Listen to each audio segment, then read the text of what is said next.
മന്ത്രവാദിനി ആ ഇരുമ്പ് കില്ല് വേരോടെ പിഴുതെടുത്തു. ദേഷ്യം വന്ന അവൾ ആ ആൺകുട്ടിയുടെ ചെവിയിൽ പിടിച്ച് പുറത്തേക്ക് വലിച്ചു. അവൾ തന്റെ കൂട്ടാളികളോട് ആ ആൺകുട്ടിയെ നിലത്ത് അമർത്തി പിടിക്കാനും താൻ ഉണ്ടാക്കിയ പർപ്പിൾ മരുന്ന് കൊണ്ടുവരാനും ആവശ്യം. മന്ത്രവാദിനി ആ മരുന്ന് ആ ആൺകുട്ടിയുടെ ചെവിയിലേക്ക് പരമായി ഒഴിച്ചു.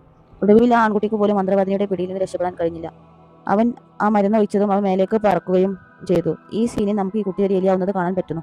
എന്നിട്ട് അവൻ അതേ സ്പീഡിൽ താഴേക്ക് പതിക്കുകയും അങ്ങനെ അവനും ഒരു എലിയായി രൂപാന്തരപ്പെട്ടു. പിന്നെ അവൻ ഡ്രസ്സിന്റെ ഉള്ളിൽ നിന്ന് പുറത്തു വരികയും ഭയപ്പെടുത്തുന്ന ആ രൂപമുള്ള മന്ത്രവാദികളെ കണ്ടതും ആൺകുട്ടി തന്റെ ജീവൻ രക്ഷിക്കാനായി ഓടാൻ തുടങ്ങി. എന്നാൽ തൊട്ടടുത്ത നിമിഷം തന്നെ അവന്റെ വാലിൽ പിടുത്തം വീണു. മന്ത്രവാദിനി തന്റെ കൂട്ടാളികളോട് ഭാരമേറിയ ഒരു ചുറ്റിക കൊണ്ടുവരാൻ പറഞ്ഞു. ഇത് കണ്ട് എലികളാകെ പേടിച്ചു. ആ ആൺകുട്ടിയെ ചുറ്റിക കൊണ്ട് കൊല്ലാനായിരുന്നു മന്ത്രവാദിനിയുടെ ഉദ്ദേശം. അപ്പോൾ ആ വെളുത്തേലി വീണ്ടും രക്ഷകനായി അവിടെ എത്തി. അവൻ മന്ത്രവാദിനിയുടെ കൈ ശക്തമായി കടിച്ചു. വേദന കൊണ്ട് മന്ത്രവാദിനിയുടെ കൈ താഴേക്ക് പോയി. മന്ത്രവാദിനി ദേഷ്യത്തോടെ ചുറ്റിക വീശിയെങ്കിലും ലക്ഷ്യം തെറ്റുകയും ചുറ്റികളുടെ കയ്യിൽ തന്നെ നേരിട്ട് അടിക്കുകയും ചെയ്തു.